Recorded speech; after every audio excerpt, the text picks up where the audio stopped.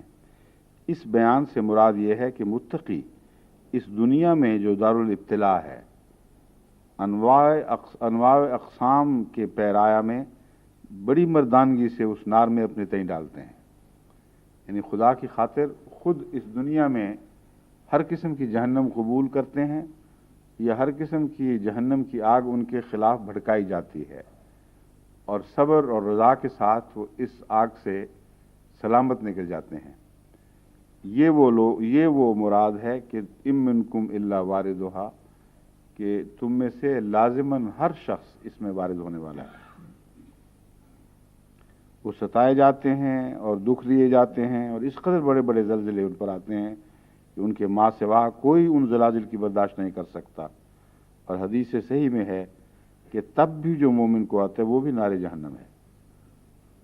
تو ایک اور معنی بھی بیان فرما دیے کہ مومن کو بسا اوقات اس دنیا میں سزا مل جاتی ہے، اور وہ چیزیں جو باقی لوگوں کے لیے حادثاتی واقعات ہیں روزمرہ کے، اللہ تعالیٰ مومن کو اس کی کمزوریوں کی سزا کے طور پر لکھ دیتا ہے۔ تو ایک مغفرت کا ایک بہت ہی خوبصورت انداز ہے جو رسول اللہ صلی اللہ علیہ وسلم نے بیان فرمایا، اور مسیح موعود علیہ السلام نے اس کو سمجھا، ورنہ ہماری نظر نہ پہنچتی اس بات کی طرف۔ آپ فرماتے ہیں کہ اگر عذاب کو، جہنم کے عذاب کو خدا کی طرف منسوب کرنا ہو کہ ضرور وہی دے گا اس دنیا میں، اور جو اپنے شوق سے پہنچا ہوا عذاب نار، یعنی خود خدا کی خاطر جہنم میں جھونکنا انسان کا، یا غیروں کی طرف سے وارد کردہ آگ، وہ مراد نہ بھی سمجھو، تو حدیث اس مضمون پر روشنی ڈال رہی ہے کہ مومن کو جو روزمرہ کی تکالیف پہنچتی ہیں، اللہ تعالیٰ ان کو سزا کے حق میں لکھ لیتا ہے۔ گویا آگ کا وعدہ تپ کی صورت میں پورا ہو گیا، اور بعض دفعہ لوگ جو بخار میں جل رہے ہیں کہتے ہیں میں پھک رہا ہوں بخار میں، آگ لگی ہوئی ہے سارے بدن میں۔ کینسر کے بعض مریض میرے پاس آتے رہے ہیں، وہ کہتے ہیں سر سے پاؤں تک اندر لگتا ہے آگ لگی ہوئی ہے۔ تو یہ اگر مومن بندہ ہو خدا کا تو اس کے لیے اس میں رحمت کا نشان بھی ہے کہ ام منکم الا واردھا، اس رنگ میں اس کے حق میں اس دنیا میں ہی پورا ہو گیا۔ مگر جو غیر مومن اور کافر ہے اس کے لیے اللہ تعالیٰ فرماتا ہے کہ اس دنیا میں بھی عذاب ہے اور اس دنیا میں بھی عذاب ہے۔ تو ان کے لیے یہ عذاب آئندہ عذاب کے سے کفایت نہیں کرتا، اس کی راہ میں حائل نہیں ہوتا۔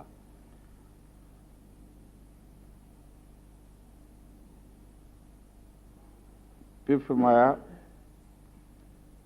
دوسری حدیث میں ہے کہ مومن کے لیے اس دنیا میں بہشت دوزخ کی صورت میں متمثل ہوتا ہے، یعنی خدا تعالی کی راہ میں تکالیف شاقہ جہنم کی صورت میں اس کو نظر آتی ہیں، بس وہ بطیب خاطر اس جہنم میں وارد ہو جاتا ہے تو مان اپنے تئیں بہشت میں پاتا ہے۔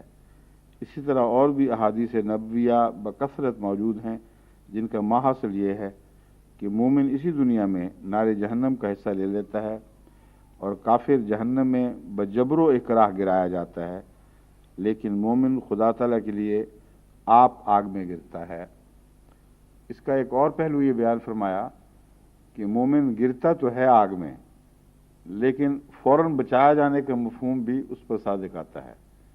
دیکھنے والے بعض دفعہ یہ سمجھتے ہیں کہ سخت عذاب میں مبتلا ہے، لیکن اس کو اللہ تعالیٰ ایسی سکینت عطا کرتا ہے اور ایسی طمانینت بخشتا ہے کہ وہ اس حالت میں لطف اٹھا رہا ہوتا ہے۔ جو حضرت ابراہیم علیہ السلام کے متعلق فرمایا یا نارو کونی بردم و سلامن علی ابراہیم، اس میں یہ نہیں ملتا کہ آگ میں ہم نے پڑنے ہی نہیں دیا، یہ خاص توجہ کے لائق بات ہے۔ وہ ہم نے کہا یا نارو کونی بردم و سلامن علی ابراہیم، اے آگ تو ٹھنڈی ہو جا۔ دو معنی ہیں اس کے، ایک تو عام معنی یہ ہے کہ دشمنوں نے آگ بھڑکائی مگر اس آگ سے فائدہ نہ اٹھا سکے، پیشتر اس کے کہ وہ ابراہیم کو جلا سکتی، وہ مخالفت کی آگ ٹھنڈی ہو گئی، ایک یہ معنی بھی ہے۔